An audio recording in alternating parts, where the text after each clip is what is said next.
took the brand, the Couture Club, from 0 to 50 million inside 7 years. We're then in a position where JD Sports owned us, but recently we've just slid that percentage back, probably made every mistake there is to make. Best thing about it is we're still here. The business is performing better than it ever has done. What's been your biggest struggle throughout building this brand over the last 7 years? It took us 6 months to get all our traffic back up to even anywhere near where it was before. So you'd killed your SEO, had you? How much money have we lost and left on the table by bringing things in the wrong way? Yeah, I was a business owner. Even though I was the founder, I didn't have the voice to kind of go, I've employed you, but I'm going to disagree with everything you say, do this. And that was probably a self-confidence issue. How do we give more value, produce better products? How do we make our marketing another level compared to what it used to be? When we do store events and different things like that, it's a good way of us actually engaging with the customer. Go to South Korea as well, look a lot of the fashion there because it's so far ahead. What South Korea is? Yeah, stop focusing on what you're chasing and enjoy why you're chasing it. Quick one before we jump into this podcast, do me a solid favour, hit that like button, hit subscribe and drop a comment below this video. If you're looking to remove images, videos, search results or fake accounts online, go to contentremoval.com, but don't take my word for it, here's some music. Frank, you're a legend. I just saw this. Layla also thinks you're a legend, which in my mind means you're which means you're a double legend in my mind. If you get my wife to think you're a legend, then you're extra cool in my mind. Dude, thank you so much, genuinely. That was such a pain.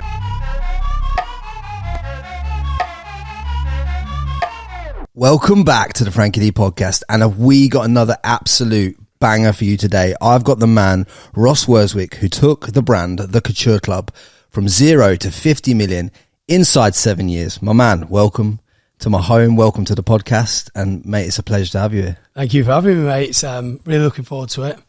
As you know, I'm an avid listener of the channel, so I'm excited to be on it.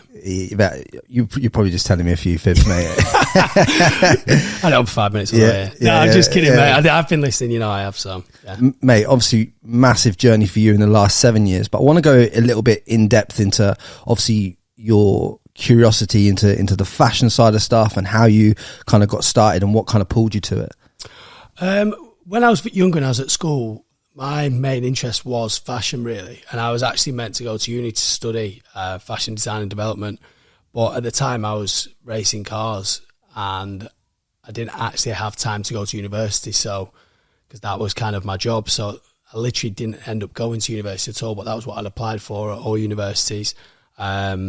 But I had to focus on the racing because that's what I was doing at the time. What kind of got you into racing in the first place, mate? My dad and my uncle. My dad's raced and rallied his whole life. Raced everything up until like old-fashioned Formula 1 cars. So, he done the European Rally Championship, won the Ferrari Challenge multiple times. So, when I was 4 years old, my dad put me in a go-kart and just said, go. So, it didn't end well the first time, but I mean, after that, I practiced until when I was 8, I started racing professionally around the country, and then as I got older, around the world. Mate, do you kind of think though that obviously I've noticed this from my childhood, like obviously my dad was a tradesman, and I kind of felt kind of not pressure, but kind of like an expectation that because my dad was a tradesman, I would go into being a tradesman. Did you kind of feel that kind of pressure for yourself when you were growing up? Yeah, I think also it's down to my dad was interested in that. I'm probably not interested in football and other sports like, say, some of the other parents were. So naturally, we have a bond over something. So we spent a lot more time doing that. And I think for him, because his passion was motorsports and racing and cars, he was happier to take me all over the country and around the world with racing than he would have been with something he wasn't interested in. Yeah. It's amazing how what our parents and how they're programmed kind of dictates our early years as a child, you know, and how that kind of goes. So we kind of formulate our interest predicated on what our parents are interested in, and then we come out of that and we find that we've got other passions. And obviously you found you were interested more in the clothing stuff and the fashion stuff and modeling and kind of, so how did it progress into that? So it kind of progressed probably in between that stage of when I finished racing and we couldn't afford to continue. I started working in nightlife, which is probably a lot more involved in like fashion, you know, TV, different things like that, and then fell into the TV world slightly. And I suppose it was only once I'd been on TV and I probably had a very small fan base, but a fan base that kind of made me have the confidence, I suppose, to actually want to start it. I think when I was younger, I didn't really have any confidence in myself on anything other than racing. I knew I was good at that, but then when it came to anything outside of that, school I always struggled at. Very good at art, design, technology, but then when it came to anything academic, I struggled. So For me, it was finding the confidence to actually start the brand, and by being on TV and having a following, that kind of gave me that. Yeah. So when you was out there running these night and events and all this kind of stuff, which kind of a lot of guys, like even like Chris Williamson, got into that as well, like in Newcastle. But when you were out there doing these events, is that something that kind of where you got approached to do this like reality TV stint? Yeah, I think the TV stuff all came from that, because I was in Manchester in the winter and Marbella in the summer. So, you're around all, you're on what's the so-called scene, as it said. So naturally they look for people that are working in nightlife that know a lot of girls, know a lot of guys, that are kind of part of that group for TV, probably because, they know they have fun. Did you kind of see it as a natural progression then to kind of go from that to that? It was. I think it happened naturally, but it wasn't part of a plan initially. It was only later on, once I'd done TV once, I knew that I needed to go, or I didn't need to go, and I wanted to go on again to kind of give my business a boost that I had set up at that time. But initially it was part of, like, I was just happy working in nightlife. Granted, I didn't have a real plan for life. I was making all right money and just getting by. But when TV came knocking on the door, I obviously took the opportunity to, increase my profile and use it to benefit me in life rather than just be known for TV. When you go on and you take part in programs like that, does it take a part of your soul as well with it, if you let it? I think if you let it, yeah. But for me, I just went on holiday when there's cameras there. and that was pretty much how I treated it. I just did what I wanted to do, went on camera and just had fun with what, some of the people were my mates before, some were my mates after. I just enjoyed it. I think some people get eaten up by it, and other people don't, but I just enjoyed the process more than anything, so I don't really have any negatives towards TV. Yeah, I think. Have you like personally seen though people getting eaten up by it, in like people and stuff? Not necessarily, not people I know personally. Most people I know personally that have been on TV have kind of enjoyed the process a bit like I did, and not taking it too serious or not treated it too seriously. I think there becomes a time when, when people come off TV and they probably haven't forward planned enough in life of what they're going to do next, or they haven't made any investments and they kind of enjoyed it the moment too much and didn't really think for the future. And I think that's when that comes. But most people around me, to be fair, have kind of kept the ball rolling. But when you're on TV and you're in that moment and you're in that zone and everything's happening and you've got all these different offers coming in to represent different brands and everything else you're going to get off the back of these kind of scenarios, what point did you realise then you had to set up your own brand in order to kind of like leverage it in the right way so that you're growing something that is a saleable asset and all that kind of stuff? So for me, what actually happened was when I first went on TV, we filmed it for about 6 months before it released. So at that point, I spoke to Scott, who's now my business partner, who had at the time a bit more experience in sourcing, and he had an import-export business from China at the time. And I said to him, like, I've always wanted to have a clothing brand. I filmed this show. I'm hoping it's going to be big. Like, can you help me get started? So I spent probably the whole of 6 months, well, it was actually longer, to be fair. I was doing a lot of work trying to start the brand, and we were using factories in Nottingham, not even Leicester. We were just like, really? Yeah, literally, like anyone that we could find. I didn't really have any experience. I tried to work with China, but when we was first starting out, I didn't really have any caps or anything like that. I was like sending off some of my designer shorts to get sampled and they weren't coming back, and it was just like I was really struggling at the time. So we ended up getting our first stuff made in Nottingham, and by the time the show aired, I don't think we still hadn't launched yet, but it wasn't far after. So I kind of got a bit of traction back when the show aired, and then launched the brand probably about 3 months later. So it worked out quite well in the fact that I had that time to really focus on building something up, or at least not building it, making it. And then once I had a bit of relevancy by being on TV, it kind of pushed it forward. And you knew you didn't want your forever relevancy to come from TV stuff.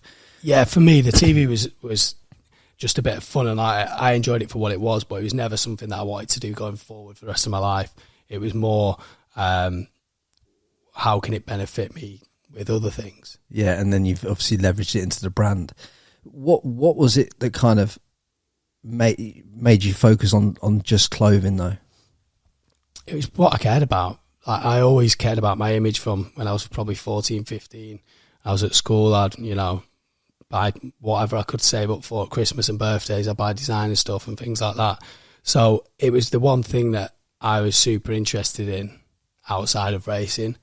And I probably always appreciated clothing and how I dressed. And I always wanted to kind of create my own clothes, even if at the time it was just for myself. And then obviously it kind of meant it was for other people as well when we started the brand.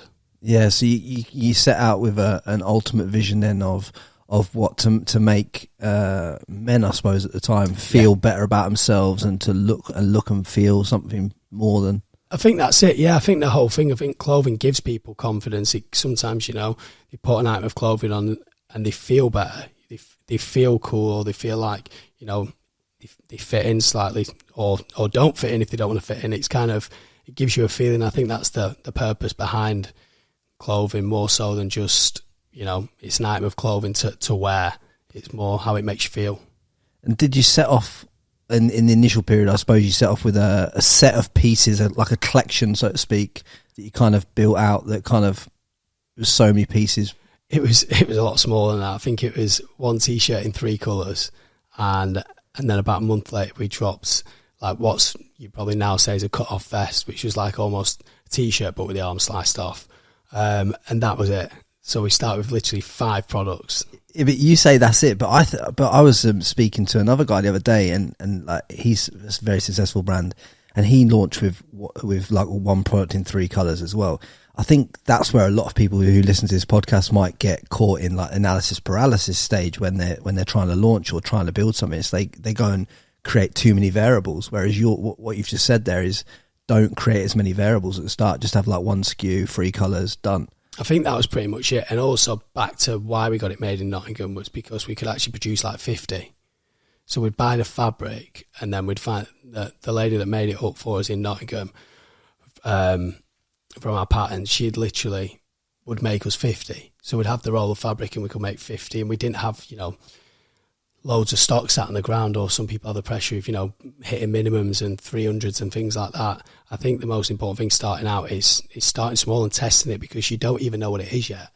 Yeah, and exactly right. You don't know what you didn't know what the Couture Club was in essence. You kind of just saw it as maybe you might have even seen it as like, I don't know whether this business is going to even last 6 to 12 months, because it's just off the back of the reality stuff, right? Yeah, and for me it was my first ever business and my only real ever business. So you can't, I think, again, back to the confidence thing, when I first started, I didn't really have any expectations. Of course, you have dreams, but they weren't that calculated. They were more a case of, I'd love it to be successful, but I didn't know how to make it that successful at that time. So, we had to kind of cover our backs and just play sensible with it.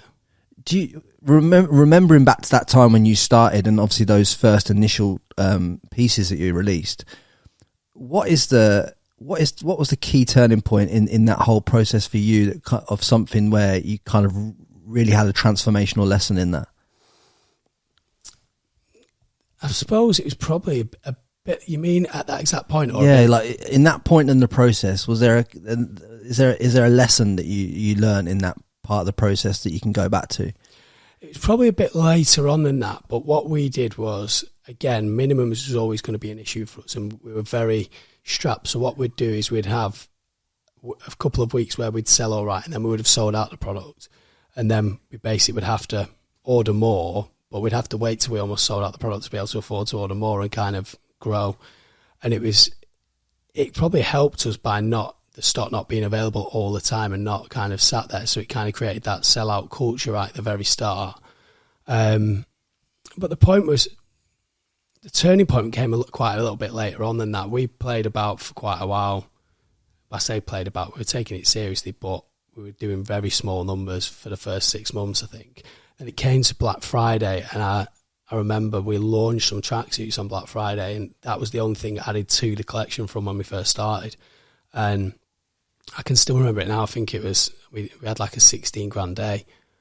And for starting a company at the time, it was a massive, massive number. Like, that was when, in my mind, I thought, wow, this is crazy. Like, I'd never even seen that amount of money at the time. Like, it was just obscene. So that was when I knew we had something, I suppose. And then from there, we actually had a bit of capital to be able to, place more and try and do proper orders where we'd have stock in for a lot longer period of time. Yeah, and so many businesses like yours have had those like pivotal, like brain opening moments on a Black Friday, haven't they? Where like, whether it be like Gymshark, because I think Gymshark had a similar type thing where they sold a tracksuit and on a Black Friday and they had a big blow up moment as well. So I think it's quite pivotal in especially with clothing brands, if they're good like yours, and they've got this kind of cult following, that they have these massive moments where they kind of realize what they've got. Was community always something that you actively knew that you had to build from the start? Yeah, I think at the very start we were probably a lot stronger on it, because when your team's a lot smaller and it was just myself and Scott doing everything, you're engaged with everyone. Like, we used to speak to all the customers at the very start, like every single one of them, and like even moving on to now, like I'm trying to engage way more now than I ever have done with any of our customers before, because I think almost now community is more important than it ever has been. I think it's less about products and more about the community, about the quality of the garment. But back then, yes, to answer it was part of it. And I think there might have been a stage when we probably grow so quick that we probably lost a little bit of that, if I'm honest with you. And that was probably out of growth and not having the time to kind of manage all the different parts, and it was a bit of a struggle. When did you kind of feel that you'd kind of lost it a little bit and then had to get back on track? What point was that? Possibly just after lockdown. And you know what I think a lot of that is I do think lockdown was an amazing year for us, but when we were quite a social brand, so we'd do a lot of events, like we'd do like spring summer launch event, and we'd invite some of our customers from our loyalty schemes to that, and then also some of our influencers, ambassadors, and obviously the team at the office. And when you're doing a lot of events and you're being very social with everything, when lockdown happened and you had these really strong sales, but you weren't doing any of these extra things that you were before, I suppose we became slightly unsocial in ourselves, because everyone was at home as people in general, but then also we were like, do we need to be doing all these kind of extra things? And it was like almost like we don't need to do all them things. But realistically, maybe you don't need to do all the events and stuff, but the engagement and the community side of the business, I think, is one of the most important. We probably lost that for a year. Yeah, and I think that's just because, like you say, it's the whole world was becoming antisocial because of what was going on in the bigger narrative. And you can kind of lose connection. But I think the learning that you've just distilled to the audience there is the fact of like when you kind of take your eye off what kind of made you successful, you kind of going down the wrong path, so to speak. And so you obviously have bought.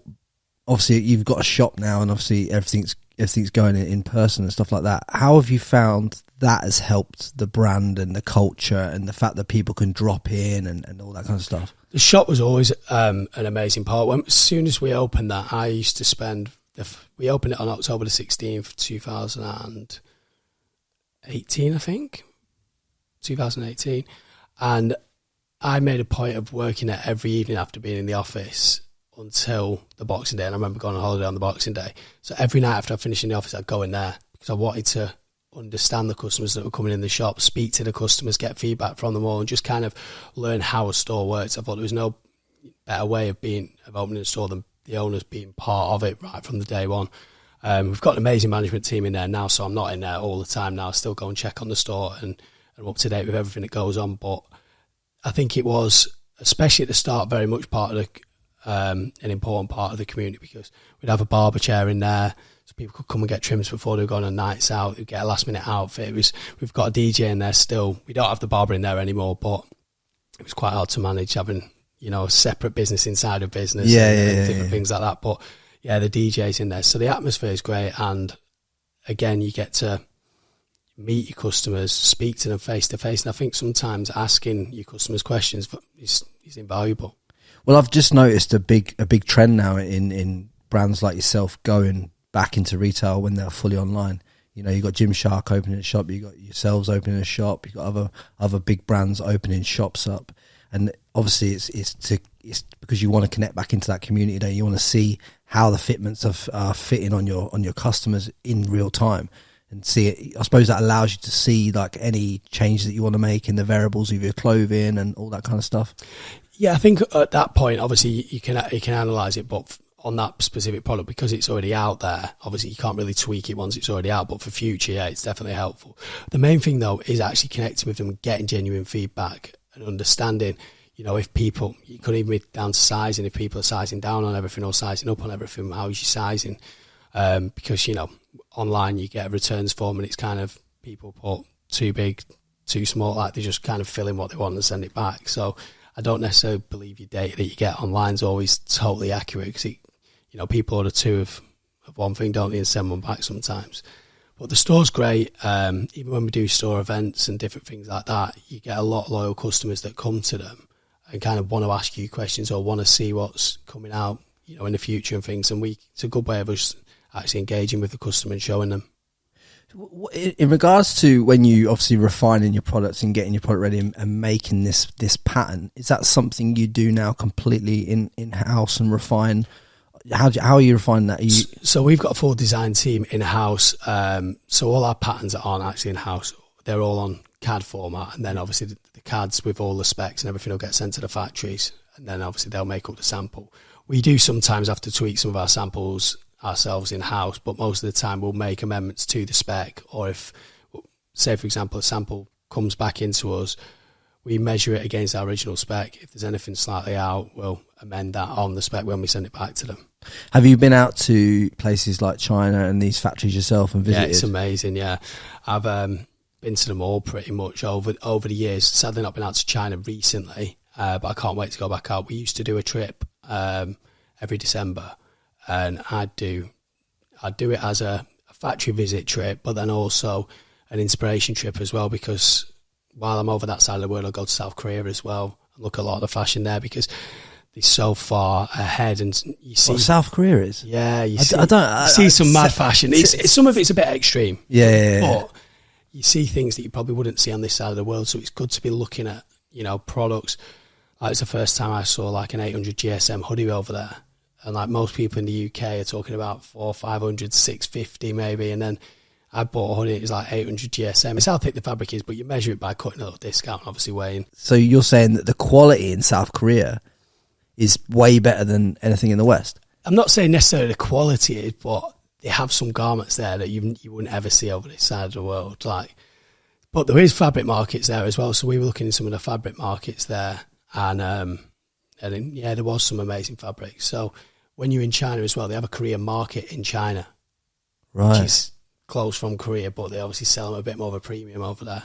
So yeah, it's good. But we visit Turkey a lot more regularly than some of our other factories, so it's a lot easier when it's in Europe. And when it comes to clothing, because obviously I've spoken to a lot of clothing brands over the time, and you know, people are getting stuff made in Portugal, Turkey, China, Bangladesh, India. Like, in your experience, for quality and everything on a level, so you get the best quality stuff that you can get, what is the best overall to deal with and to move through and use as a country and a place to get stuff manufactured? I think they all have their own challenges. I'd say on jersey wear, we're actually trying to start sourcing at the moment in Portugal, just because it is meant to be one of the most premium places to produce products. But China as an overall is probably the best, because you know, it varies from, you can get some really high level stuff there. You can kind of, like we were discussing before, you can kind of pick what level you want over there. They do a lot more technical products, a lot more intricate pieces. The only difference is you've got another battle when it comes to China with the logistical side of it. So bringing the product back to the UK and how long it takes on freight. If you were to air the product, how expensive it is to air the product. But China, for actual product quality and across the board, say you're doing jersey and you're doing technical, you're doing outerwear, it's probably the number one for if you're trying to do a full brand overall. Yeah. And what was your experience when you got out there and started to see these factories in their full state of flow? I think I was surprised, really. I think you hear a lot of things about China and how grim the factories are, and you hear this about, slave labour and that kind of thing. But when I went, all our factories, they're all good factories, and we'd looked into them before we'd used them, and I was quite impressed with how clean a lot of them actually were, and the workforce, and how happy the people that worked there were. It was quite a lot better than what I expected, to be fair. Like I have over the years when I've just been visiting different countries and visiting suppliers that we're not working with but want to work with us. Some of them are, from the outside they all look like dives, but then once you get inside the factories, the working conditions are quite good, so it's interesting. Because I think there's a lot of stigma, like you say, around these Chinese factories, and I was speaking to Kian before on a previous podcast about sourcing stuff, and he was saying like a lot of the stuff that you hear about these Chinese factories just isn't the case. Like there's loads out there that are really advanced. You can get any quality you like out there, and the conditions are genuinely better than anything. I'd agree 100% on everything he said. I think that's exactly it. You hear a lot of stuff, and I'm sure there probably, there might be factories out there that aren't the best because it wouldn't have just come from anywhere. But from my experience, it was a lot better than what I expected. And when you go over there and you work with a factory, you create a lot better relationship than you would do if you're just sending emails and chatting via WeChat or whichever platform you speak to them on. So I think it's important for any business to kind of visit factories at points along the line, at least, once a year.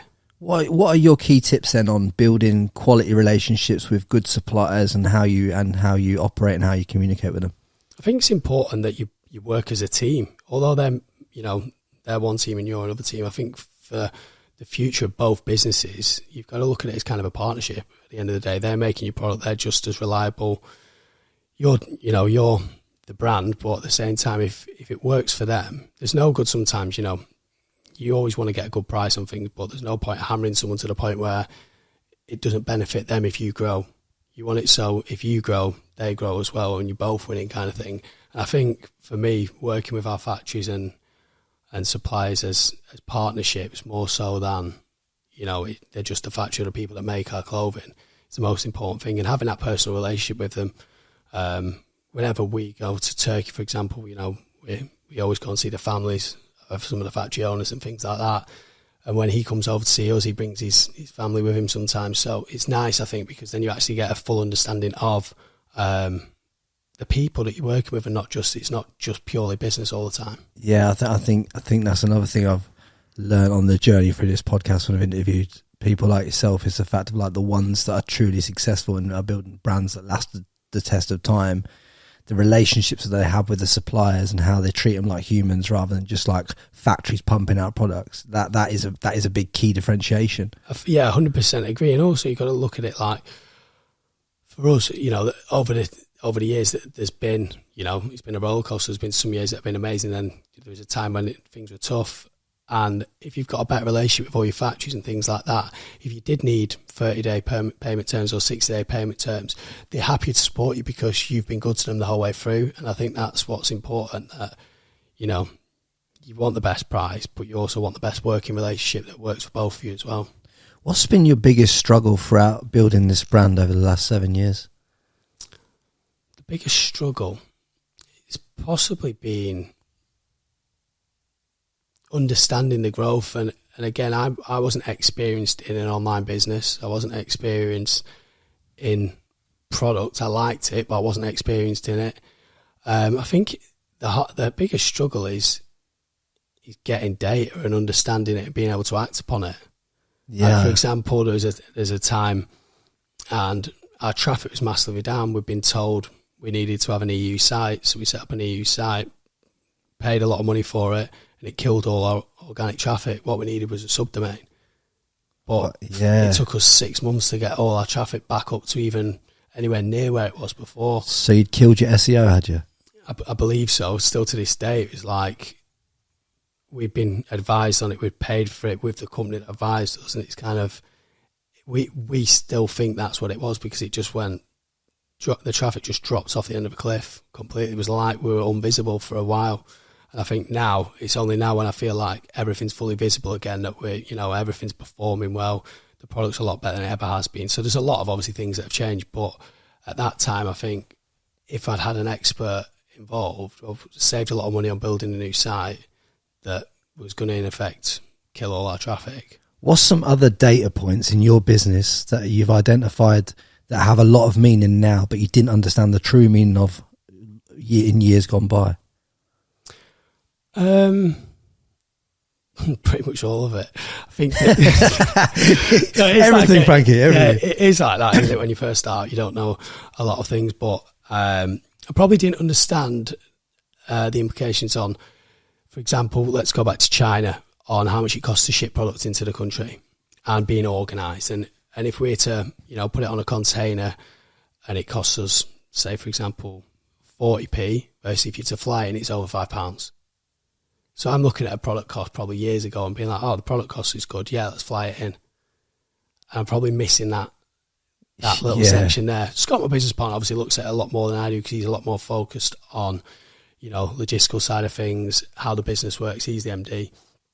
I'm more the creative side of the business. But it's only recently that we have become a lot more organised and we're bringing the product in the right way that we've seen a huge benefit, and it's kind of opened our eyes up to thinking like, wow.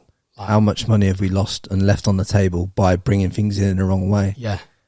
And it's even now when you plan for certain things, it's taking that into account always, but what's the freight? How long is it going to take to get here?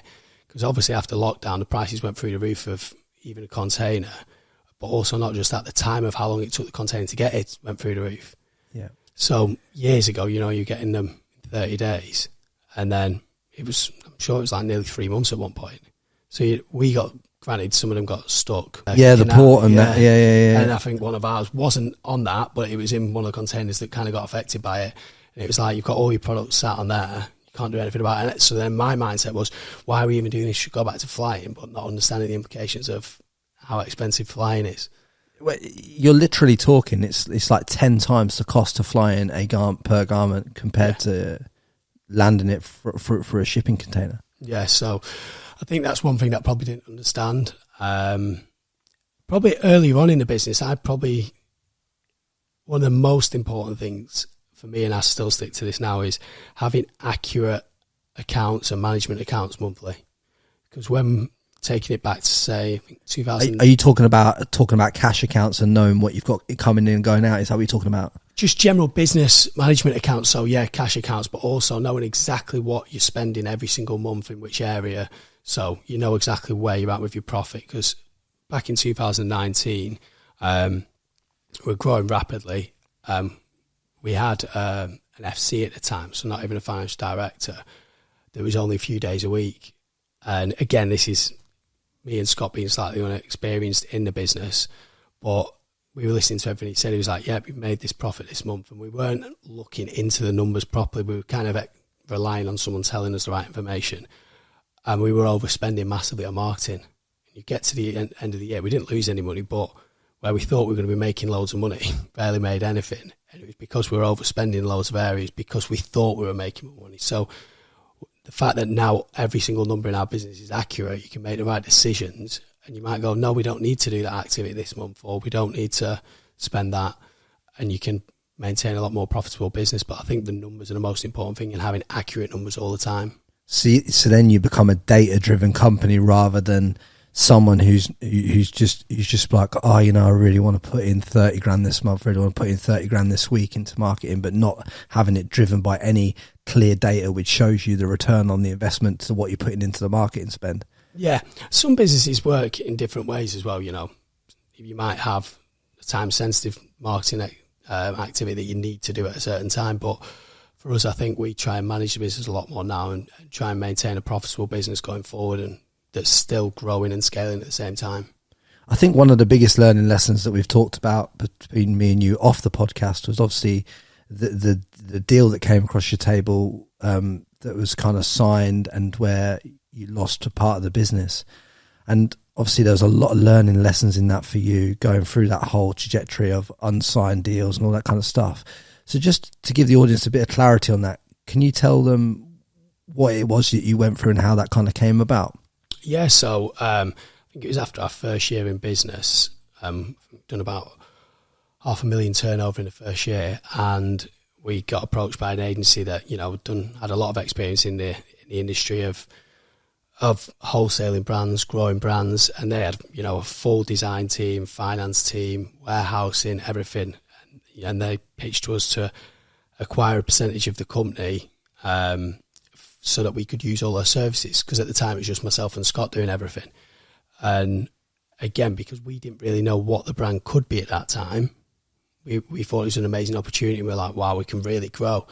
And it was a great opportunity, but we kind of went with the deal, didn't actually officially sign anything, but committed to it. We worked from their offices, used their design team, did use their factories and warehouse and everything like that, and then grew the company rapidly. However, we'd still not actually signed the deal.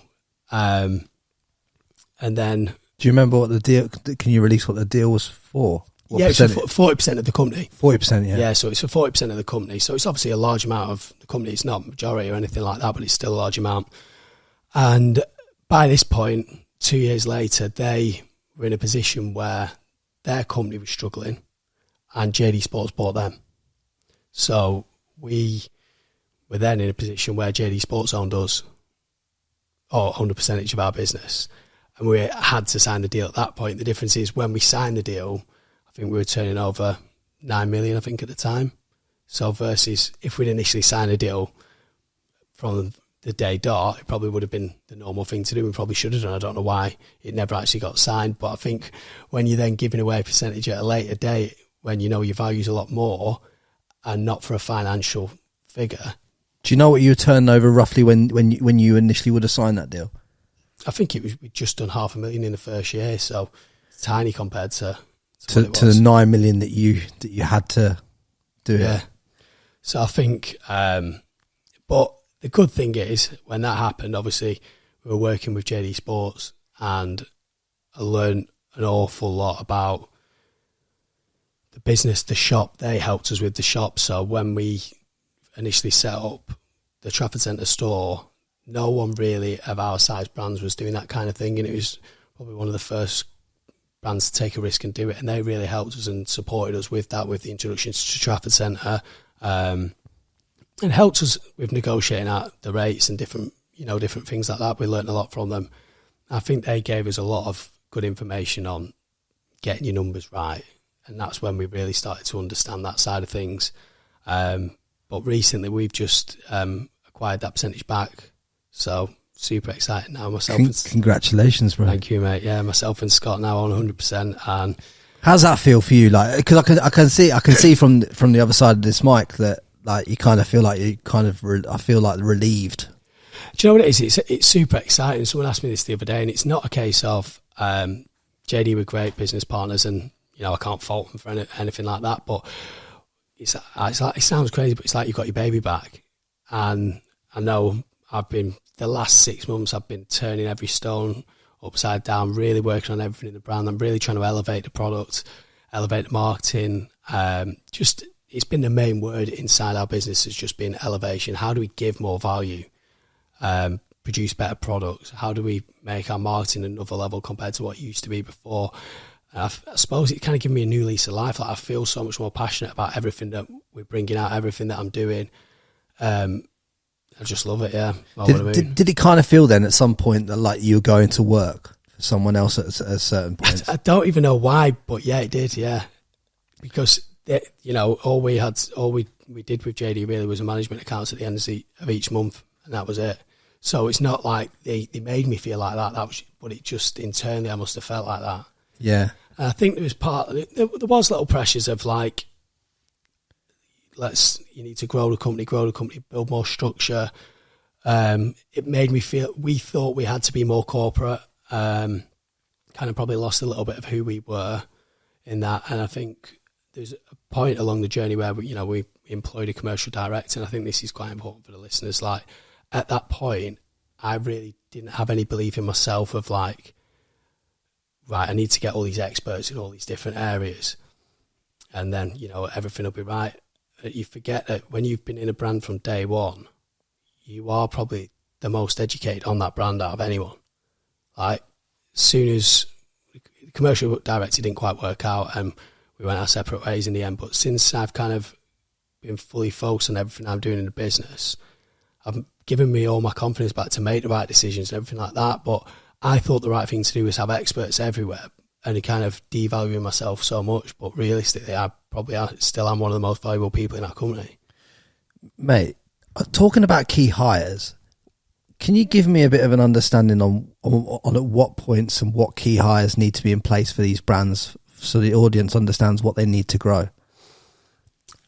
I think there's probably, do you know what's really hard? It depends on the person that's setting up the brand skill set, because you get some people that are amazing at graphics or amazing at product or things like that. But I do think key hires initially is e-com manager, especially if it's an e-commerce business, just having someone with that technical skills, because I think information from a technical side on e-com is a lot harder to figure out than anything else. I think common sense can get you so far, but when it comes to the e-com world, like, it's hard. Like digital ads, everything that comes along with it. I think a merchandise is important about. So the e-com manager is also a media buyer? Yeah. At that stage, if you're starting out a company, they'll be in charge of, your Facebook ads, TikTok ads, YouTube ads. So what kind of revenue number do they need to be at before they need to focus on bringing on that e-com manager, do you think? 500? Yeah, 250? I think anything over the 250 marks when you've got to start looking at, you're not just playing about anymore. It is a business, and you've got scope to be able to invest in people. And I don't think you necessarily need to go super high level right from the off and have like a head off. It's kind of like you can start with someone just specialising in that, and just focusing on that area while you focus on what you're strongest at. And when you hit 1 to 2 mil, what should you be bringing in at that point? Need a merchandiser, I think. So, controlling how much product you're buying, when you're buying it, the critical path,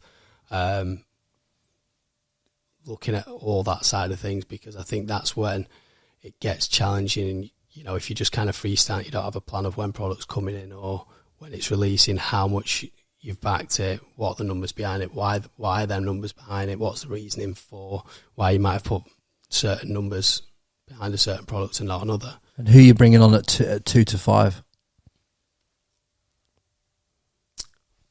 You need someone in the finance department, definitely. Right, okay. So you're talking like a CFO?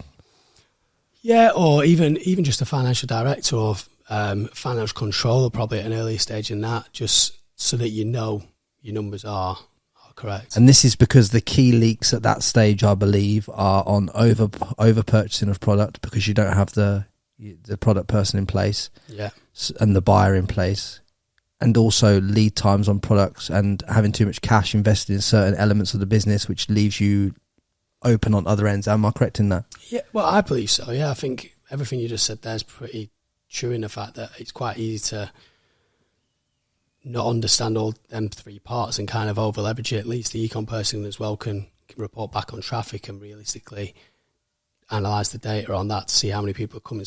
They'll help work out the numbers for merchandise people, which will then finance. They can work as a little triangle.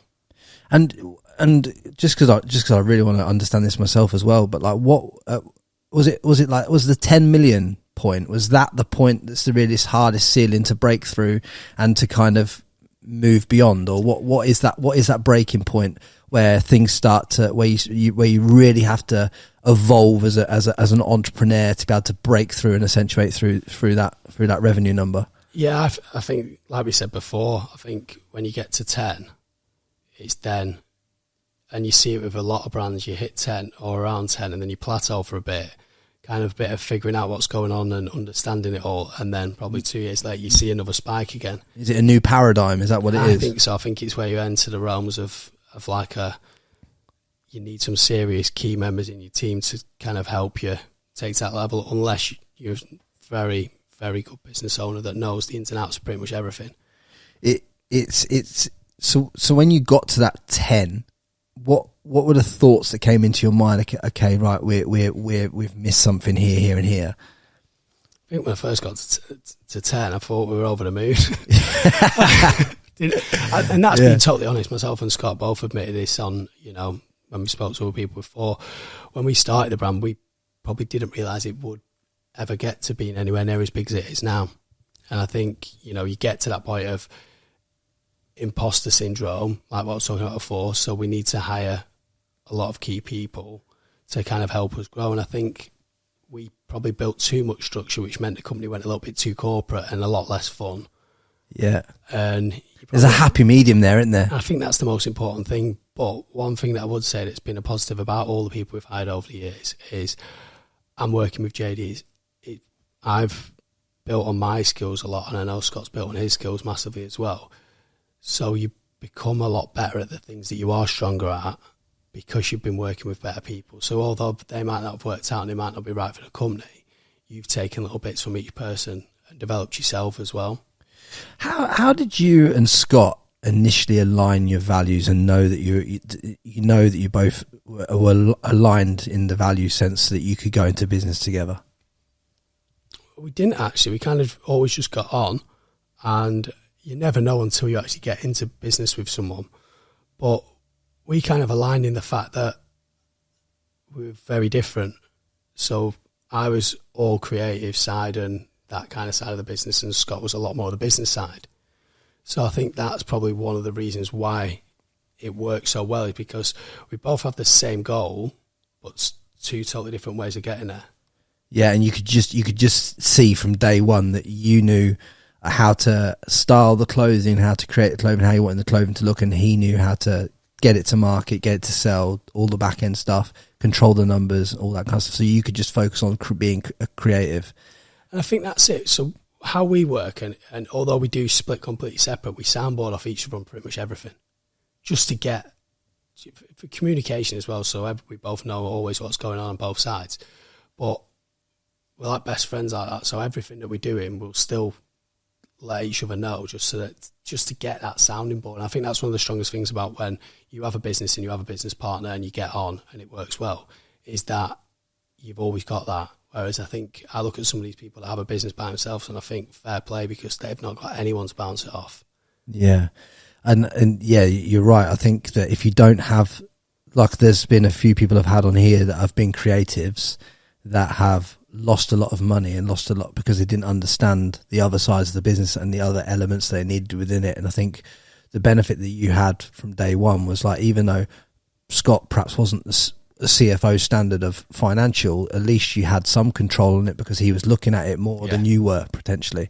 100%. And he was, you know, it's kind of, you're both growing over the years. And like I said before, we've had a roller coaster. It's been a learning experience the whole way through. We've probably made every mistake there is to make, but the best thing about it is we're still here.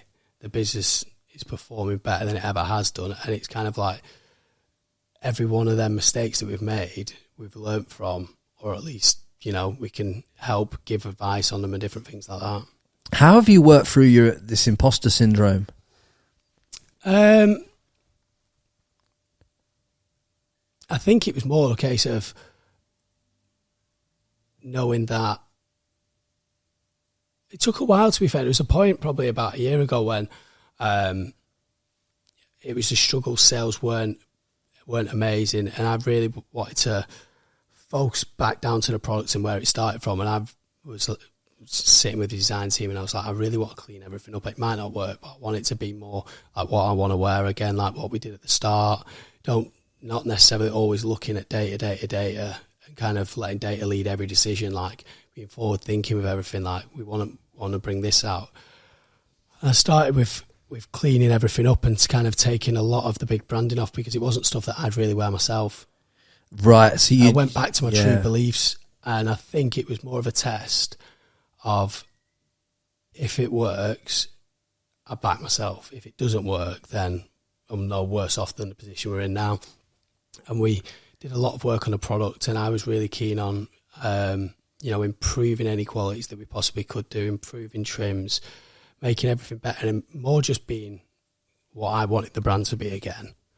And we started seeing it reacting and doing well, and that kind of gave the team a massive boost as well, gave me a boost, which meant I believed in my opinion again, of like, yeah, no, I think that's cool and it sells.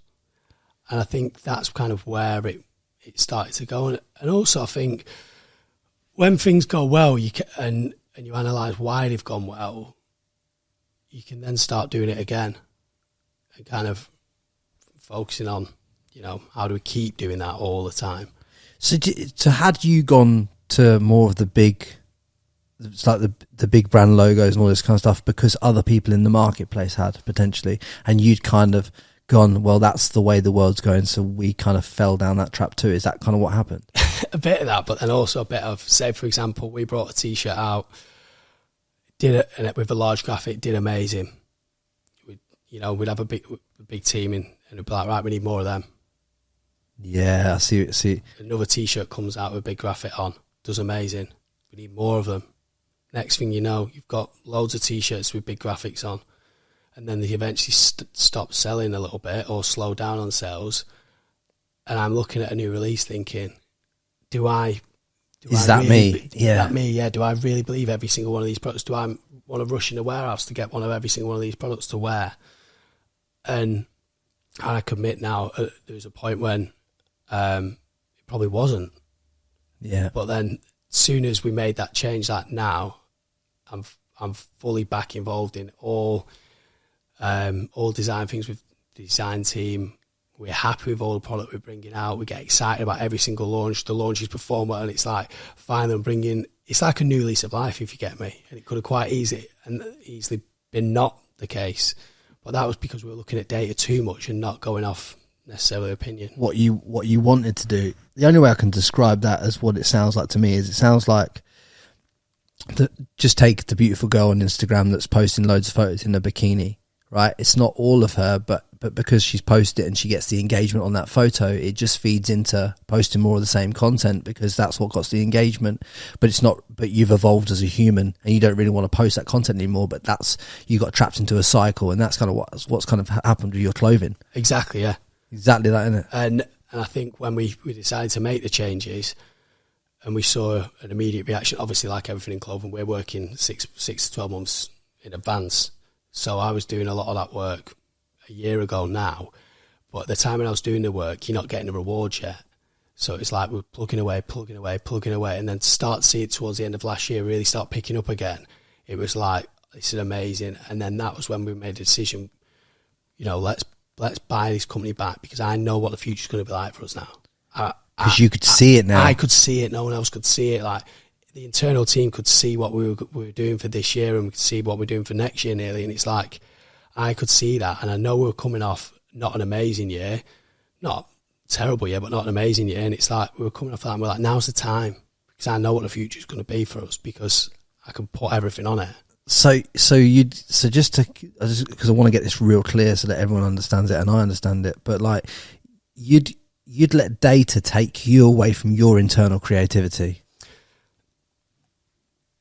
I'd still do work on a lot of stuff, but when it got to the stage where we had what I thought was experts in each different area of the business, and I was kind of overseeing things rather than necessarily being involved in every single thing, there'd be a percentage of the business, that data would kind of take over from, and I'd feel like I didn't have a voice to say, even though I was the business owner, even though I was the founder, I didn't have the voice to kind of go, I've employed you, but I'm going to disagree with everything you say and do this. And that was probably a self-confidence issue, that. Could you then, so that obviously as you evolve as a brand, you have to use certain points of data just because of the numbers of revenue that you turn over, right? You can't disregard that. When you turn over 50 mil, you have to use data points that brands at 1, 2, 3 mil aren't going to be using. You just have to do it because of the economies of scale and the way that you're manufacturing, right? But could you say you're designing a 10-piece collection? Could you say, do you know what? 5 pieces are going to be designed off the data points that we have to do in the business, and 5 pieces are going to be from my full creative flow, and kind of do it like that as well, and balance the collections like that. Yeah, of course. I think that's a great way of looking at it as well. But then also I think it's just always using data or looking at the data, but just evolving it as well. So not letting it affect your creativity. So we know we need this, but I'm going to do it in this way. Can you talk me through your creative process into how you design a garment? Is it you locked in a room with a blank piece of paper and then you take inspiration? Do you start with a vision board of colours, of fabrics, and then create that into a piece, or how do you kind of evolve it? There's a lot of different stages of it, to be fair, and because we work on monthly drops, we'll do pre-planned monthly drops throughout the year. Granted, there is a little bit of a change in there, but inspiration for me doesn't always necessarily come from actual clothing. It can come from all different areas like music, album covers, anything different like that. But we use WGSN. I'm sure a lot of people in the fashion industry know about it anyway.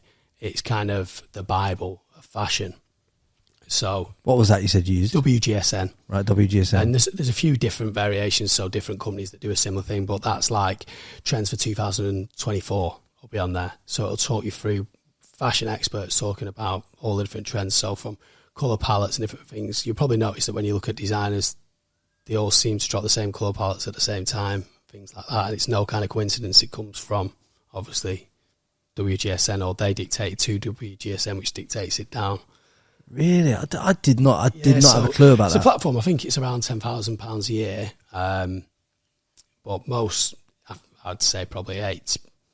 So there's one major outlet that picks the colour palette for the world of clothing. I don't know if you don't have to listen to it. Like, I don't listen to it a lot of the times. And that's why now I'm going back to what I feel like I want to bring out and things like that. But that's more for the high street, surely. Yeah, the high street. But then again, high street's led from designer, isn't it? Yeah, it's amazing. I've never even considered that. I mean, thinking back now, I did wonder why like Zara would be doing the same color palette as H&M. In terms of all that, when you look at your huge designer brands as well, you go and you can see what colours they're all very similar.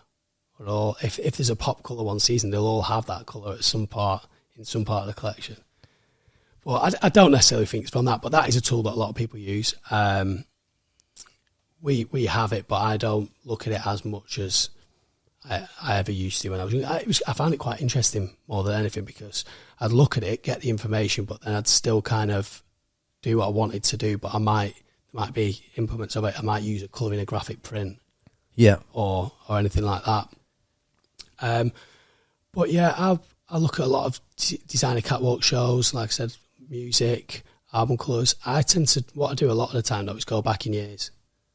Now more than ever, so like I'll look back at the 90s and see what's coming back round. Yeah, because for example, like when the Kanye West documentary came out, there was like a cobalt bomber jacket they had on there, cobalt leather bomber jacket, and I was like, I guarantee you loads of people will be bringing it out. And then Prada brought out all the big oversized bright colour bomber jackets, kind of, and you can kind of follow what years you're in from back in the day. So I look at things like that more, so things that are, history more than like what's out there right now. Who are some of your biggest inspirations in terms of designers that kind of break the mold and kind of give you a bit of a sense of like, I want to forge a path like they did? I think Mike Amiri's got to be one of the best ones, probably only because he was an independent for so long. And I actually messaged him the other day. Did you? Yeah. I think that interests me. I think you've got to look at people like Pharrell. One of the coolest people out there, been in the game. He's not aged. Still not aged. I actually think he's a CGI illusion, mate. I don't think he's a human. Like that guy's, what is he, 55 or something? It's got to be, but he looks the same. He looks like he's 22. Yeah, I think a lot of the American side of things like that, but you've obviously got to look at Kanye, whether you disagree with some of the stuff that he does, but he is a bit of an icon in the fashion world and the stuff he's done, but just a little bit crazy out there. Has becoming a dad changed a lot in your life, in the way that you see things and the way that you move in business and the way that you balance stuff? Yeah, massively. I think for me it was probably a bit of a struggle for the first 6 months. He's trying to manage life, like not being able to give 100% at work, not feeling like I was giving 100% at home, travelling back and forth all the time. I think that was one of the things that I found the most challenging was I live about an hour and a bit away from work, so being fully present when I'm at home and being fully present when I'm at work, I think I found that really hard, but now I feel like I've got a perfect balance of how I do it. And I think what kicked that off was training again, giving myself that time. Like I've trained since I was 14, pretty much consistent in my whole life, and probably stopped the last few years just because stopped. Probably because I felt like, well, not stopped, but I mean nowhere near to the level I used to train at. If you get what I mean. And it's probably only this last, say, 6 months I've started training hard again, like properly training, and it's just transformed everything, you know. And it kind of, when I'm in work, I'm 100 miles an hour, but like on the right thing, fully focused, clear-minded. And then when I leave work, I go home, I can spend that 2-hour time with my little boy where I'm fully giving him everything. He goes to bed, I could jump back on my laptop, do anything else I need to, spend time with my wife. And I think it's just, it gives you that clarity. And I think that's one thing that I've probably been missing for a while, where I felt like I was like getting woken up by a little boy. Obviously, it's great, but he wakes you up. So I felt like I was on catch-up mode from the second I got up of the day. Yeah. And I think that was what was hard. I think it was starting that off because he wakes up super early, sometimes like 5. But I felt like I was always chasing my tail the whole day. But then getting that time in the gym, it almost like levels you out for the day. When you become a dad, does it give you a whole new renewed purpose? I can talk about this now. Like, it didn't at the start, didn't for a long time. But then now it has, yeah, massively. Again, probably the last 6 months. As you see him go and you can almost interact, things like that. At the very start, I found it probably quite hard because you can't interact. Like, you're just there to help and that's about it. But then as soon as you see a little smile, yeah, it gives you a different purpose. Yeah, because I suppose as a dad, you kind of feel a bit useless, don't you, for the first 6 to 8 months? Yeah, like my wife didn't breastfeed. We did bottles, so I could help a lot more than what a lot of other dads do. But you are pretty, well, you're just trying to keep them alive. Like, yeah. That's pretty much it. Like. And it's pretty important, isn't it? Yeah, I think that's the main thing, that you just try and do that. But yeah, I think for me, some people say like the life changed the second, you know, the son or the daughter was born, but it took a bit longer for me. And I don't think there's anything wrong with that. I think that's just, and the more and more people I open up to about that agree with me and go, you know, I was the same, I just didn't want to say that. Yeah, because people like feel awkward about saying it, but it's something good to talk into. But how from a man that's trying to smash business and smash life and trying to take himself to the next level, how important has it been for you to have a supportive partner along that journey that's kind of facilitated the other side of things? Yeah, it's massive, and she is great. I think that's, if you didn't have, you know, someone supportive at home, I do think it would be a big struggle. I think it'd almost be better having no one than having someone that's not supportive at home. Yeah, because then you've got no expectations. Have you? You just got to do what you got to do and go full steam with it. But you know, I'm very fortunate that Dan can be there for Mason a lot of the time. I can be focused on work. Granted, I still do a lot of stuff at home and things like that as well because I want to. Like at my weekends, I want to spend every single second with him. I want to do, take him out, take him swimming. Like when he gets to the stage he wants to play football, play sports, I'll do everything he wants to do. But you know, to hold the house down while I am at work and you know, look after me when I need anything or support, it's massive. Yeah, mate. You must feel sorry for someone like me coming into this dating world. No, you'll have fun.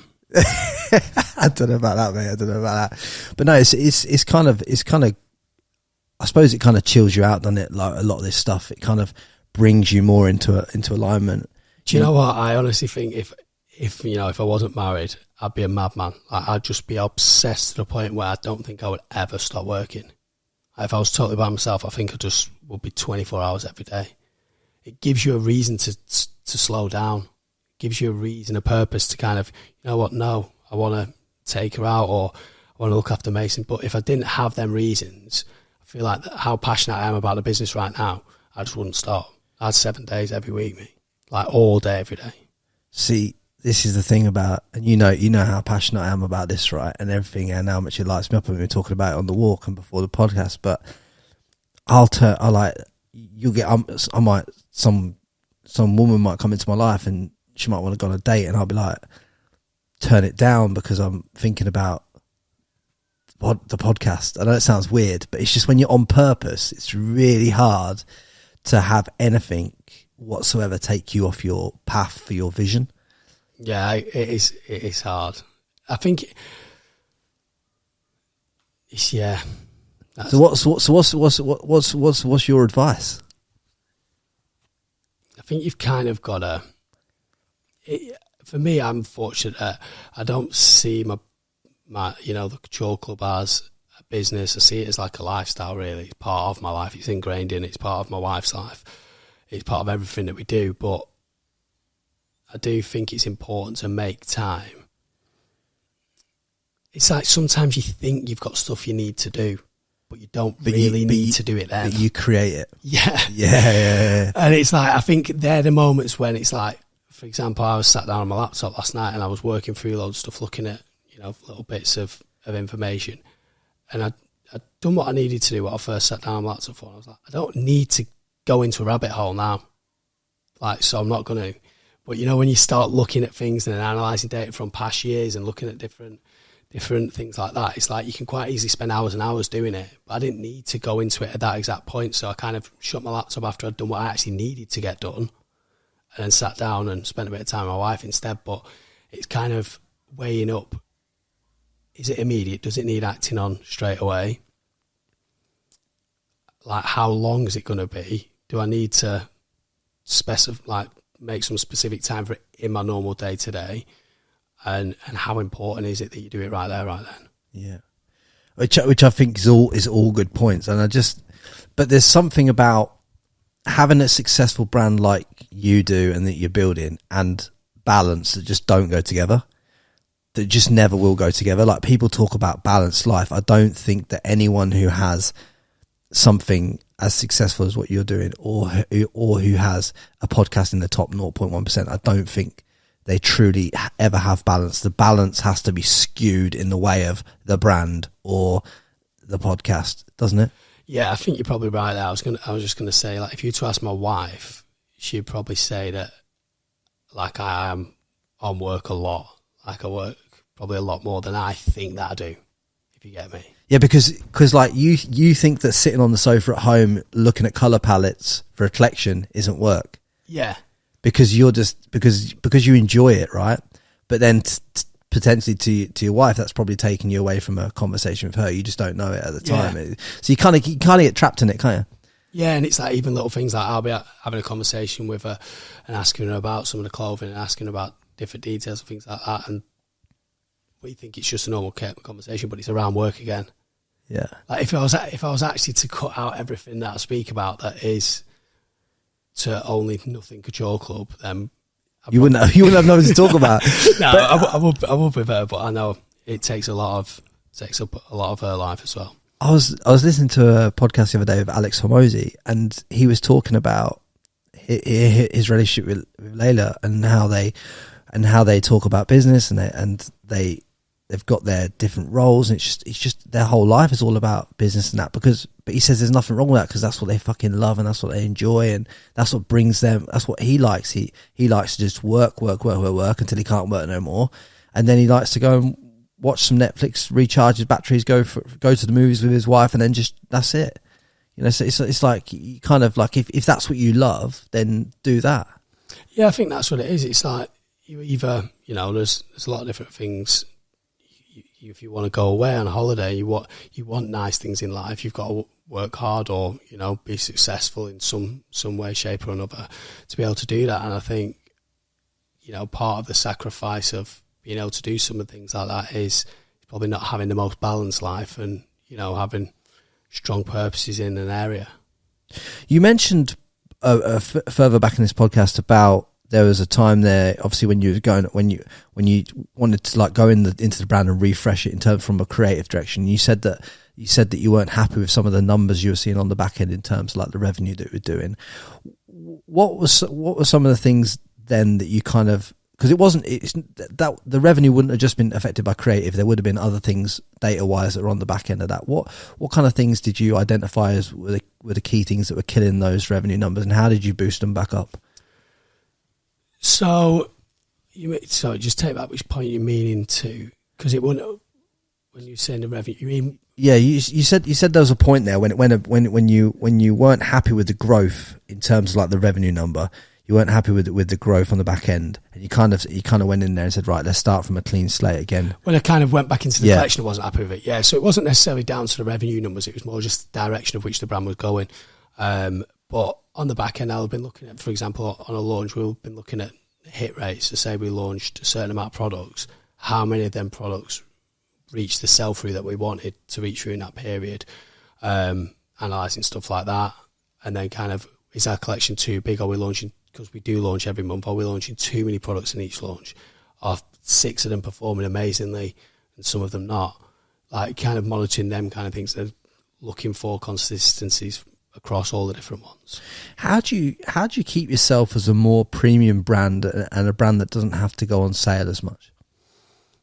Well, I think that's one thing that we probably had problems with in the past, and one of the bits of work that we've been doing massively on the last few months is really kind of giving value, giving quality. But I think what we did is gave away so much value that it devalued the brand in the past.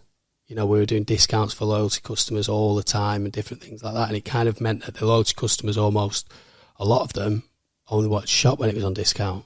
So we kind of... You created your own death. Yeah, we really did. And I think, you know, it knocks onto everything that you do. So we really wanted to kind of come away from that, and we believe in the product, and we believe in, you know, the quality and the value, and that it's priced accordingly. And I think that shows now. Like, you know, I've got friends that have got T-shirts that from when we first launched the brand, and that was when our quality's nowhere near as even good as it is now. So if a T-shirt's lasting 7 years and people have still got it and wearing it, then it's good. But we've improved a lot since then. But I think it's about consistency. So we've really come away from a lot of them flash sales and a lot of discounts that we were doing, because it shows scarcity, doesn't it, as a brand? Yeah, but I think, again, it's like we were looking at things so wrong at times. You know, we wanted to chase turnover. We wanted to hit this number because we thought, you know, like the ego part came in. Massively, yeah. And I think it was a lot to do with that corporation kind of thinking, you've got to keep growing on your turnover, keep growing. So setting forecasts that were always a stretch, like, rather than being realistic on what can we do if we didn't do a single sale all year and we just sold our products at full price, like, and obviously add in different activities from that. But I think we were pushing ourselves too hard, chasing the turnover, forcing ourselves to do sales when we didn't need to. How did you get, like, how far down the rabbit hole do you go in terms of like getting granular on knowing your customer? I think there's a lot of work we can still do on it. We do a lot of Q&As and different things like that. In the past, we've done like workshops where we spoke to a lot of customers. Again, we have the store side of things, but there's always more that we can do. I think that's one thing that we really want to develop in our business, is adding that community element, so someone actually focus fully on community. And with that, we'll probably involve them a lot more in, not necessarily the design process, but before pre-releases, showing the collection, a lot of information about the products, just kind of really involve them and ask questions along the journey. But do you think that, when I say granular, do you go, okay, the guy that's wearing the Couture Club is between the ages of, say, 18 and 30, he's earning X amount per year? Yeah, so we built 4 customer profiles last year, named them all, put their interests down, what they were. On that, I think we need to update them. There's been probably a change, so there's 2 of them 4 are more what we're looking at now, and what's kind of the sales are kind of saying, yeah, it's more that kind of person. Yeah, and you just work on refining and getting closer and closer to that. I do really want to have, 2 customer profiles, a men's and a female profile, that we believe is like almost bang on. I think it's very important for the business going forward for the future. But yeah, like I said, on the ones we've got now, we've noticed that it's not necessarily what we thought. And as we've done more work on, obviously, quality of the products and up the marketing and everything like that, we've noticed that it's tended to push more towards one of the profiles than we thought. Yeah, and was that something you didn't foresee in terms of, like, were you thinking it was another profile yourself? The profile that it's ended up is the profile that it almost was when we started. So you've come full circle? Yeah. Which is interesting, because that makes me think that that's the profile to go forward with. Well, 100% it is, because that's why you designed the brand in the first place, and that's what gave you the most passion and purpose, right? 100%. And I think it's like, you see it a lot with brands. I think when you hit, like, it'll be our 8th anniversary at the end of May, and I think you hit that point of around 6-7 years of probably where it is all a little bit crazy, where you're kind of wondering, how do we get to the next level? We'll try this, and you might lose a bit of your identity. And I think that's possibly what happened with us, but I really believe we've found it now. And, you know, the team that we've got going forward, super strong. The product we've got going forward, super strong. The purpose, everything. Do you study a lot of these luxury brands and how they position, how they price, and how they get other people to talk about their products and almost talk other people into buying their products to fit in? I probably used to a lot more. The last 12 months, I've just focused so much probably on our own business because I wanted to get everything right. I didn't want any distractions from elsewhere. I didn't want to look at any other brands to see what they were doing. I just wanted to look at what we were doing and do everything right, what we wanted to. But there is a lot more analysis that I probably need to do, looking at, you know, the designer landscape and how the best people out there do it. But at the same time, I do believe it's like, stay true to your mission and kind of focus on yourself. You've got to have the information, but don't be kind of led too much by it. Yeah, because obviously you don't want to get taken too much down the track of what others are doing. But the one thing I love about luxury is the fact of like the way that they position the brand allows such a mad profit margin on it. Yeah, it's insane. Because you encapsulate, because they don't go on sale. They build a product that means something to so many people, whether it's for the right or wrong reasons. Psychologically, you've attached it to something.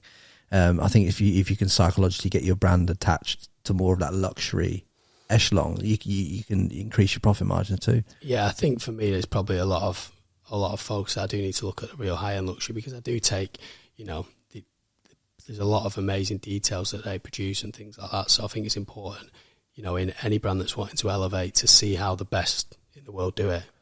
Well, there perhaps isn't any difference between, say, your product quality and a high-end luxury product quality, but the only difference being is the perception to the person who's buying the product of how that product, of how they think that product will make them feel, look, and be perceived by society. And that's the psychology piece in it that I think if you put the psychology piece into clothing brands, I think that's where you go from like, okay, well, boom, to the hype, to 50 million to 150, 200 million, but like your profit margin's gone way up because of the price you charge. Yeah, without a doubt. And I think, again, brand, the name on everything, is that the reason that there's a price for it is because they've done all that work for year after year after year and built these amazing brands that people, you know, are so invested in that even when things go on resale, people pay like 4 or 5 times the amount on resale for some of these brands. It's insane. It's insane. But I know you've used influencers in the past, and I know it's something you're very experienced with. And we were talking about it on our walk before this, about how the landscapes has completely changed with influencers and the way that brands can use them now. What are some of the things that you've noticed over your time that have massively changed in that space and how you use them? I think they're gone are the days of where, you know, someone would post for you, put a discount code on, and you'd have a 20 grand sales come through their code or anything like that. I don't think things work like that anymore. But there was a time when it was pretty insane like that. For me now, for us, the main focus is things being a lot more organic now, rather than everything, you know, being paid. A lot of the people that work with Couture Club now have been working with us probably for 5 years, so they've been part of the brand along the way, and it's not a kind of, you know, they're not really being paid to wear it. They wear the brand because they're passionate about it. Yeah. And again, there's a lot of people recently that have started wearing the brand again, and that's purely out Molly May recently. Congratulations. Yeah, thank you. Yeah. And again, totally organic. So that's the direction that I want to take the brand going forward. And again, I think it's better. It's what it's about anyway. And if we start bringing out, you know, higher quality clothing and better clothing, then you're going to get more and more of that, because that's what you want. As a brand, do you actively work with positioning your pieces with like these people that, like fashion dressers that dress these celebrities as well? So I have a few stylists that will message for, you know, for example, it might be a shoot for a magazine, and they'll be like, I've got this artist for the shoot, can you send these stuff because I want to style them in it for the shoot? So I get that quite often, but then a lot of the time you don't actually see much from it, but then the odd time you can. And I think that's the kind of, you've got to be willing to take the risk that, you know, you might not see anything back, and then every 1 in 10 you might get someone huge wear it, and it's amazing. Yeah, because obviously I look at these brands that like obviously get on P Diddy and stuff like that, and it's literally only you're only a stylist away from getting your brand on these big people and these big people wearing it, aren't you? Essentially, you know, only ever one stylist away. Yeah, I think that's exactly it. And I think it's about creating them relationships with the right people, and, you know, showing the brand in the right way to them people that can really make that happen. Yeah, and what do you kind of see now as the ultimate vision for you in the next 12 to 24 months with what you're trying to create with the brand, the revenue numbers that you want to hit, like, and everything like that? I think this year is mainly the main focus for this year is about is growth, but stable growth that we're happy with. So mainly on profit and get the business really profitable again. We're doing a lot of organic sales in America. We've started our digital ads over there, and I think the brand's starting to pick up a lot more traction in the States than it ever has. So for me, over the next 2 years, there's a big piece on, you know, elevating and moving the brand into probably an entry-level luxury space. A lot of work on internationalising the brand more so actually being a strategy behind it rather than it just organically people in America wearing it or people in Europe or Australia wearing it. I think actually having a strategy behind territories is important for us, and actually to make the brand a true global brand. How do you strategize around getting a brand to have penetration in a certain space? So for argument's sake, if you're going into Australia, would you approach it along the terms of like, okay, we're going to penetrate into Sydney market or penetrate into a Melbourne market and kind of dominate one city and get people wearing it so that it catches on across the whole country? Is that how you position it with a brand like that? I think, like I said, there's probably a lot of work for us to do on this, but I think it's important to at least try and understand it. I think probably a large city by city approach would be would make sense. But the problem is the power now with ads, the influence that people have, is they have such an international following anyway that you could think, well, it's not a problem, it's a good thing, but you could think you just penetrate, say, for example, Melbourne. Yeah. But then the main people in Melbourne have got followings all around the world anyway. So if you were to make that much noise in that one place anyway, probably you're gonna get a spin-off. Yeah, you're gonna get a spin-off, so it's gonna be a bonus.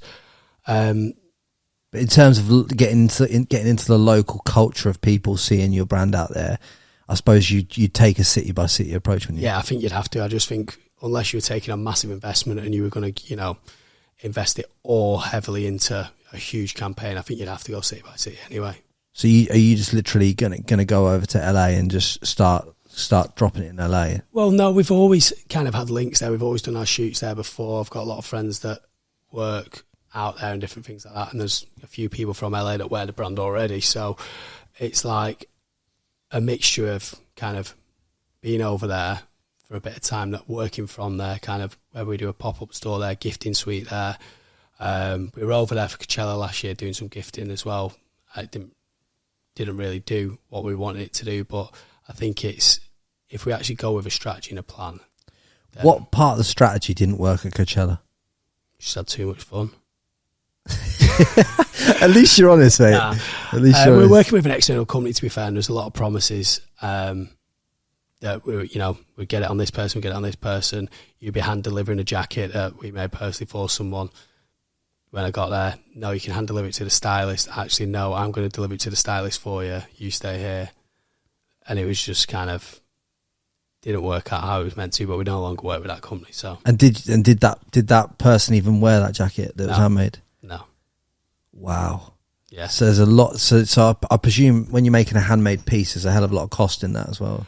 Yeah, like obviously it's part of anything. It was, when I say handmade, there was a lot of, it was an original Couture Club jacket, but with a lot of extra personalised pieces on it for a few people. But yeah, it just didn't work out. But in this industry, you get a lot of people that can promise, promise the world, like, I know this person, I'll get it on them, guaranteed, it's guaranteed, and then no. Yeah, it's a dark. One of the things I've noticed is that there's not only a lot of that goes on in the industry, but there's a lot of internal hate between brands. like in terms of like in the industry as well. Like it's a small section, but like on the outside, people seem like they want people to do well, but really they think it's a one big competition. They're trying to shoot each other down. There's a lot of that goes on in the space too, that I think that doesn't need to happen. Yeah, there's definitely enough customers out there for every brand to be successful and kind of do their own thing. So yeah, I think for me, I just focus on what we're doing and try and make, you know, our customers happy as we possibly can do. So your biggest, so we were saying about your predicted like revenues and stuff like that in the next year, in the next 12 to 24 months. What do you kind of predict you're going towards? 15 to 20. So I think this year we've forecasted just over 12, but I think we'll overachieve on that. And then I think we've got to really, if we want to scale, I think we've got to aim for 15 to 20. Yeah.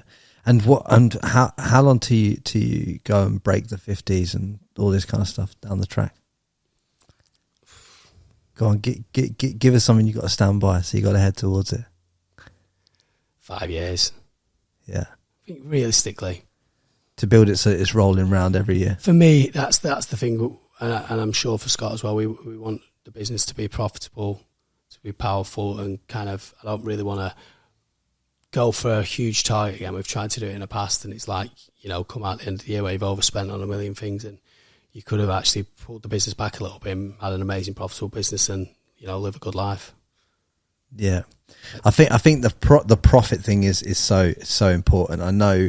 I know that people get so tied into pumping up the revenue so they get a higher multiple on the exit and stuff like that, and I think it's all just big one false economy, isn't it, really? Yeah, but I think on that, even though on the exit, I don't think any big corporation that's buying it's not going to look at just your turnover number. They're going to look at your profit as well.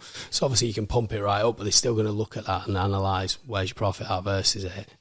You won't just get a multiple straight off your turnover. Yeah, but I think a lot of brands think that though. Oh, without a doubt, yeah. Do you know what I mean? I'm not saying that they would get it. I'm just saying that because their nature is like they want to say XYZ number, they just go and pump. But what's your profit margin? Yeah. How much are you taking out the business like at the end of the year? Yeah, I think that's it. I think I've kind of given up on all the ego stuff now. I really just want to enjoy the business, enjoy the process, makes obviously the profit that we need to hit, and just have fun. And kind of design what you want to design as well, and get back just to designing pieces that you're ultimately passionate about and light you up. Yeah, exactly that. Just be fully passionate behind the business in every aspect as well. Like I love being involved in the marketing team as well, and when we go away on amazing shoots and the concepts that they come up with, and look at it and just think like, be excited by everything that we do on a day to day, and that kind of resonate through the clothing, through the sales, and through the business. I was speaking to a CEO of. He used to be former CEO of Next when they were actually successful. A good friend of mine, and we were on a walk, and he was telling me that a lot of brands pursue growth for growth's sake, and it's what like kind of Next did and other brands that killed themselves over time, you know, because they just pursued mass amount of growth over a period of time for no other for a reason than just growing. It's kind of a metric. Growth doesn't mean anything, does it? No, and I think that's it. It's like, you know, speak to some people that have totally different businesses in completely different spaces, and you know you've got a small company, makes massive profit. They don't plan any future. They're just like, we're just going to keep doing what we're doing. We've got these contracts, got this going on. I'm happy making this amount every year, and they're the happiest people in the world. And you think, why does everyone chase, you know, trying to do these massive numbers? And it's like, how much money can you actually spend at the end of it? Like, I can't talk about this on this podcast, but I will in the future when I've executed on it. But I had a massive realization with this literally 5-6 days ago, and I look forward to doing a podcast on it on my own when I'm ready to do it. But there is so much truth in this whole thought process of like this growth for growth's sake. It's just a game where you will spin your gears and you just keep spinning them, and there's no real fundamental outcome in it, because the growth that you're pursuing is pursued because of the ego attachment that you have to competing with someone else, or for this growth, and then like with you, when you pursued just growth off the back of data, you got away from what you were actually passionate about in the first place, and your revenue went down. Yeah. Like, do you know what I'm saying? Like, it kind of, you got the growth, but your revenue went down, and the clothing you were putting out wasn't fully, if you're honest, aligned with who you were and what you wanted to put out. Exactly, yeah. I think it's like you can lose your purpose by chasing a number, or you can be fully purposeful in everything that you do, be happy in it, believe in it, and enjoy what goes on. So if you were going to give a clean description of how you got close to purpose, how would you describe how you got closer and closer to your fundamental purpose within what you're trying to build? I think I just focused on why I was doing it, and what mattered to me is like, do I want to enjoy going to work every single day? Or, I don't know, it's quite a hard one actually to understand. Like, I think it was just, I got to the stage, like I was saying, on the product side of things, where I was stressed all the time, and I was like, it was getting to me, you know, when you think like, this is hard, like do I want to keep doing it, almost to that point. And then I think when I like stopped and thought like, no, I thought back to the start, and when I started the brand, and what it was like when I started it, and how fun it was, and all the cool stuff that we're doing, and got to go around the world and got to do all these amazing things. And I was like, let's get this working. It's a big business, like it just needs tweaking, you know. Yeah. Like, and that's yeah. And it's like all that hard work you've done over the years, and you see other people that, you know, have done just as much hard work on their brands, and they've gone, like, you see it a lot at the moment, brands going left, right and centre, and you think like, I don't want to be one of them brands. Like, let's get this right. Let's make it enjoyable. But I love working hard, and working hard and working on what I enjoy.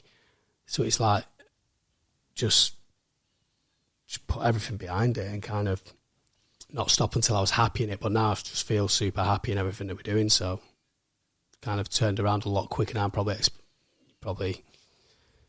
6 months to 12 months, and completely changed where I was at as a mindset, way, everything.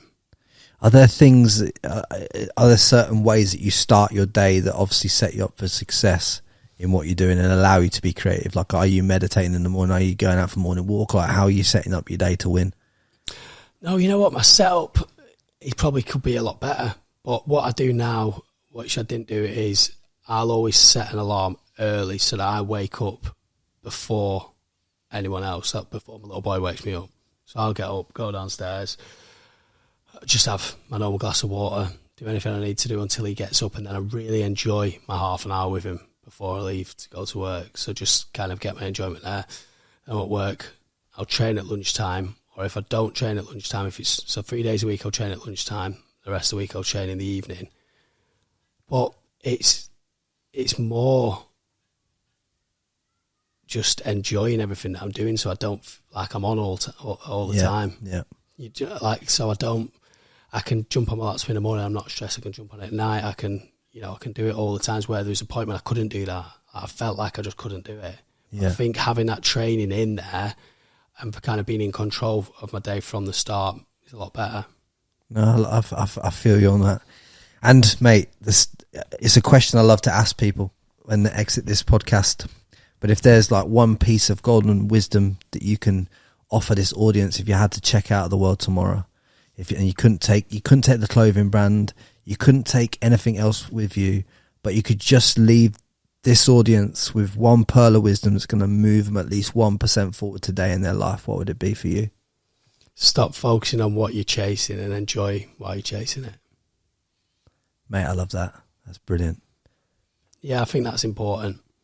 And also, I've got a few more. Go on. I've got it tattooed on my leg. I had it when I started the brand, saying, never let fear kill your dream. Because I think there's too many people that won't start because they're scared of failing or it not working. And I think I was probably one of them before I started a business, and it took, doing the TV side of things to give me the confidence to actually start a business.